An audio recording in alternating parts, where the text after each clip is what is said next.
awal-awalnya tuh orang-orang kayak masih, oh ya teater boneka ya, oh ya Peppermoon ya, oh ya, nggak serius, paling buat anak-anak doang gitu. Menjaga teamwork gitu, itu juga nggak sepele kan gitu. Terus Wow, jadi kalau ada cara gampang, Karya nggak mau cara gampang itu. Enggak, aku mau yang cara itu yang Peppermoon bukan gini. saya, Peppermoon sepeda 55 ya senangnya begitu.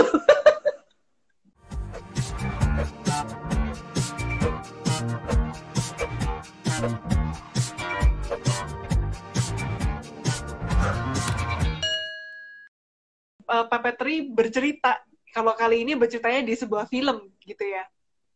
Ya, benar banget, Ya. benar banget.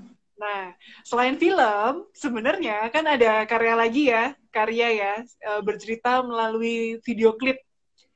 Ada Oh ya, video musiknya Tulus, waktu itu Manusia Kuat.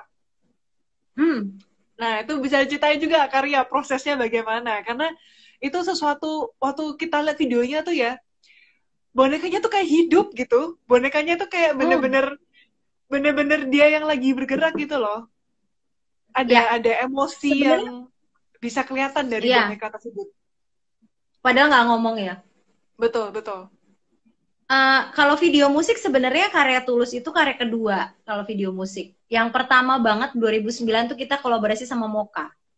Oh iya, Itu iya, iya, iya. dulu sempet kolaborasi sama Moka tuh waktu zaman Peppermoon masih alah pi banget gitu, masih 2009. Masih Kalau merintis. itu perjalanannya juga lucu banget Mbak. Jadi dulu kalau yang sama Moka itu gara-garanya waktu kami berproses bikin boneka di rumah, ada temen dari Bandung datang main. Terus Iwan tuh nyetel musiknya Moka gitu seharian. Terus dia bilang, lu seneng banget ya Wan sama Moka gitu. Terus dia bilang, iya ini suka banget lagunya gitu. Terus dia bilang, gue kan desainer CD-nya, ini covernya Moka. Terus kita yang bengong, serius? Iya gitu. Kenalin dong. Gitu dong. Wow. Oke, gue kenalin ya gitu. Terus ya udah dia bikin toys waktu itu, seniman toys, bertiga nih gitu. Ya mereka mencomblangkan kami dengan Moka ngelihat karya Peppermoon seneng banget, langsung ngajakin kolaborasi, ngajakin kerja bareng. So, waktu itu kami langsung menawarkan, tapi formatnya harus kolaborasi ya gitu, sok-sokan ya padahal anak kemarin sore. Dan lagi-lagi itu jadi proses yang sangat asik sekali, dan lagi-lagi kami menjadi teman gitu. Jadi sama kalau mereka lagi main ke Jogja juga pasti main ke rumah, pasti ketemu sampai hari ini gitu. Jadi semua berakhir dengan pertemanan sebenarnya. Terus kalau yang Tulus sebenarnya video klip itu udah ini cita-cita lama Mbak. Jadi Mbak Riri dulu manajernya Tulus yang dulu, kalau sekarang kan udah Mbak Tiur ya namanya. Dia tuh sempat meminang Peppermoon beberapa kali, tapi nggak ngepas gitu waktunya. Jadi akhirnya waktu itu nemuin waktu yang kayak udah dijejelin. Dia bilang, Rin udah ketiga kalinya nih gue tawarin, masa tega banget sih nggak jadi jalan nih kita gitu kan. Oh, iya ngobrol-ngobrol gitu. Diancem pertemanan. Terus ya udah akhirnya ngobrol.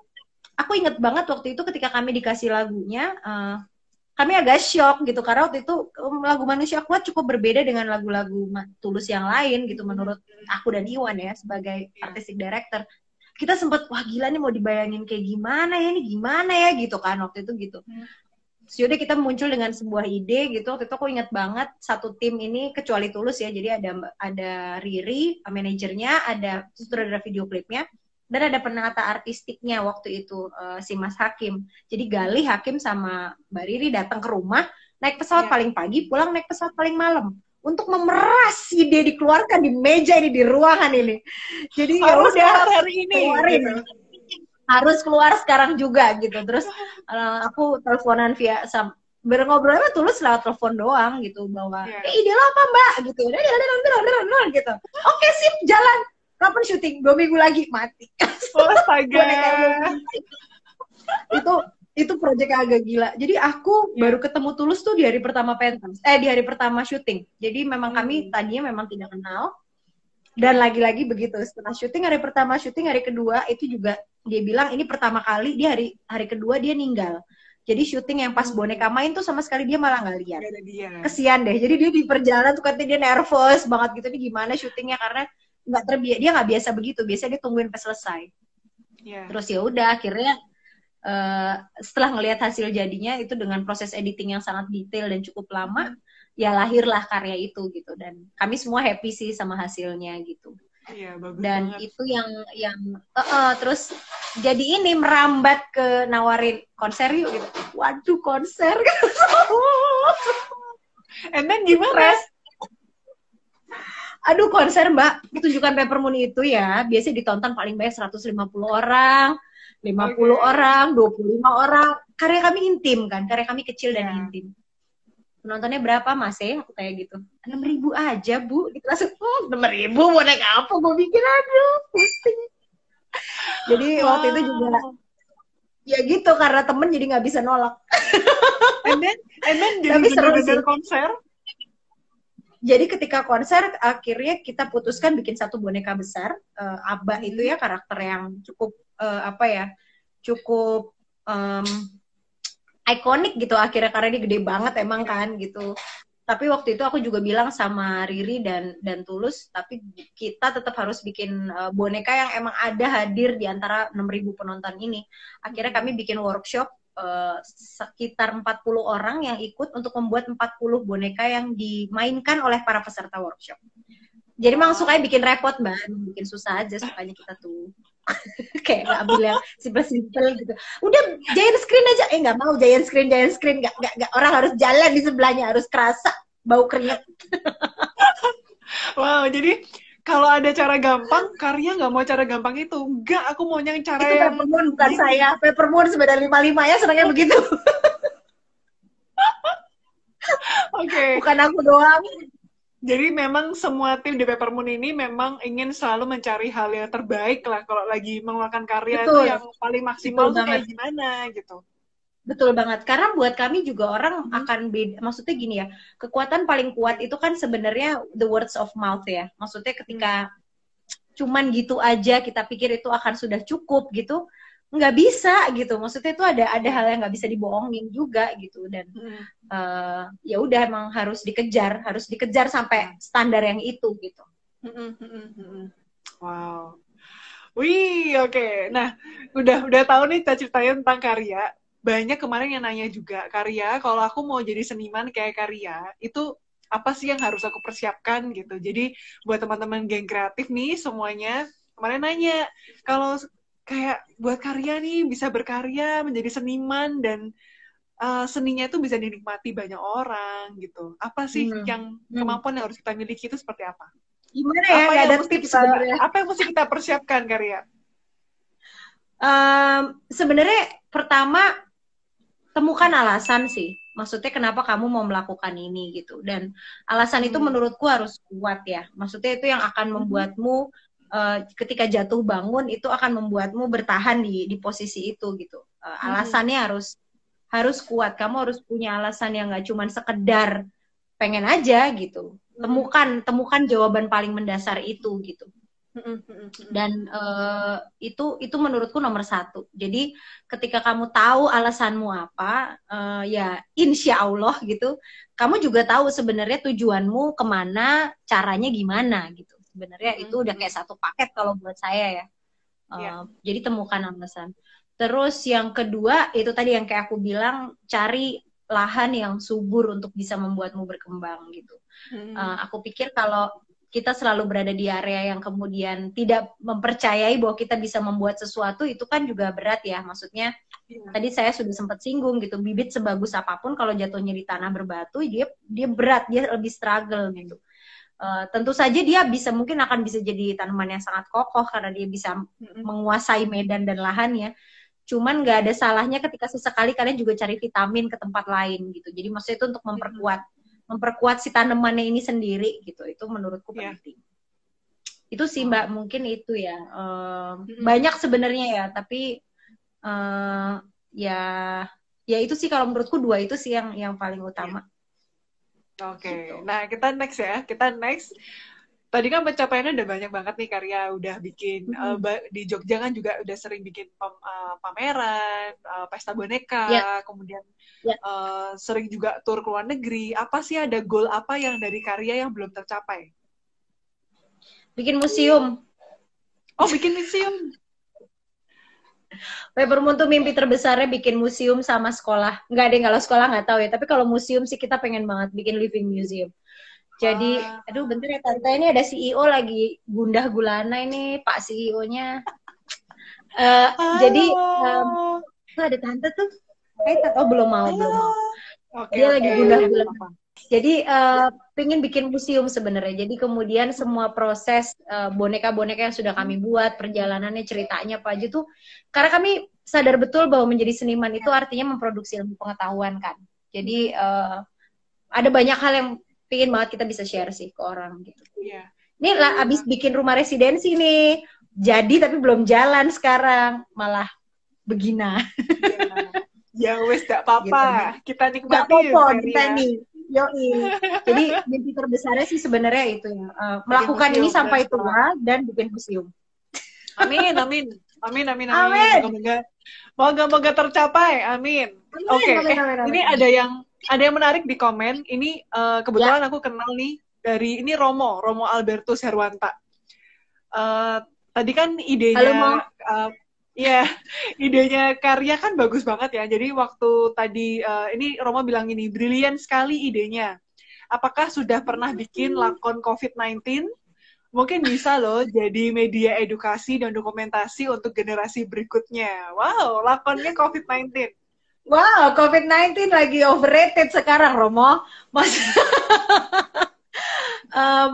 Kemarin sih waktu di Storyteller sempat ada yang request tentang pandemi, tentang corona. Jadi ada sebenarnya karya tentang itu. Tapi memang kalau sekarang kayaknya concern kami malah bukan di sini ya. Maksudnya aku pikir banyak orang melakukan tugasnya. Ini persis seperti ketika kami mengalami gempa waktu tahun 2006 gitu. Tidak serta-merta kita bikin cerita tentang gempa juga gitu, karena menurut kami ada banyak hal lain yang tetap harus dirawat di sekeliling tema ini sebenarnya gitu. Kayak caring, tetap memperhatikan orang lain, tepo seliro orang Jawa bilang gitu. Nilai-nilai ini ya sebenarnya dengan kondisi apapun, pandemi macam apapun, ada obat lain yang membuat support system ini bisa jadi kuat gitu. Dan menurut kami ada banyak hal di luar hanya ngomongin corona, itu tuh ada banyak hal lain di luar. Tapi memang menarik sih ini, maksudnya ini kayak di science fiction gak sih kita tuh sekarang ya, kayak di film-film Hollywood loh. Ya kan, maksudnya tiba-tiba kayak tidak bisa gitu. Jangan sentuh aku. Kayak film Contagion sebenarnya. Iya, bener banget gitu. Jadi aku pikir ya gitu mau jawabannya. Mungkin aku belum terlalu menguasai tema ini, jadi belum bikin. Oke, kita next ke pertanyaan berikutnya ya. Ini dari Mandalani. Ya, kamu aja yang ngecek ya, Mbak. Terus kalau aku ngecek ntar mati lagi. Oke, aku yang bacain ya. Dari Mandala ini, ada tokoh atau pertunjukan lain yang menjadi inspirasi karya Peppermoon dalam pertunjukannya Peppermoon Puppetry? Karena kalau Peppermoon itu kan temanya macam-macam banget.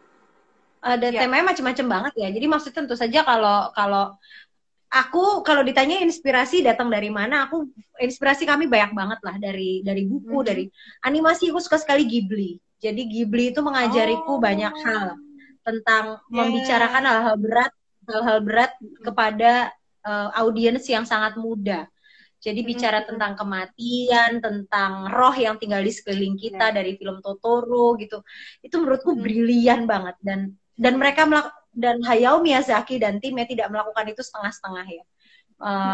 Serius sekali gitu, film Ghibli itu luar biasa. Aku tuh masuk ke museum Ghibli nangis Mbak, kayak naik haji rasanya.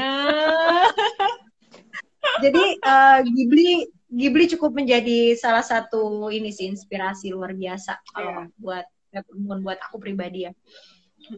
Kalau pementasan lain apa ya? Di luar banyak sih, di luar Indonesia kami beberapa kali sempat menemukan beberapa pertunjukan yang ini luar biasa sekali, dan seniman-seniman.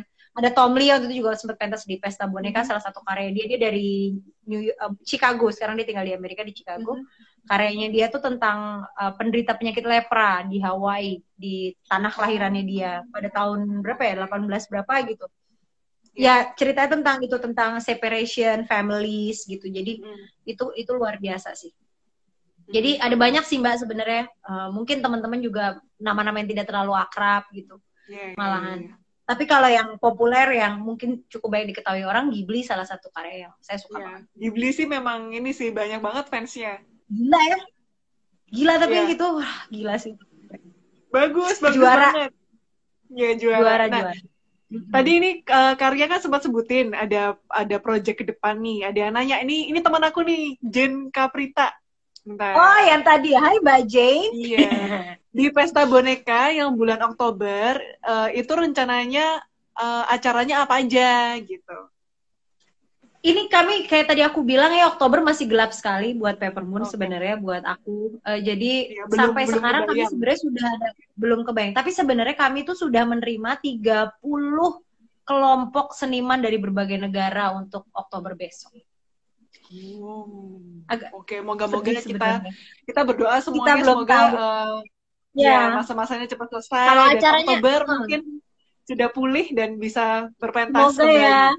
Benar. Jadi kalau di Pesta Boneka tuh menunya banyak banget sebenarnya. Ada pertunjukan, ada workshop, ada kuliah, dan ada satu sesi kojo tuh namanya When Puppeteers Cook.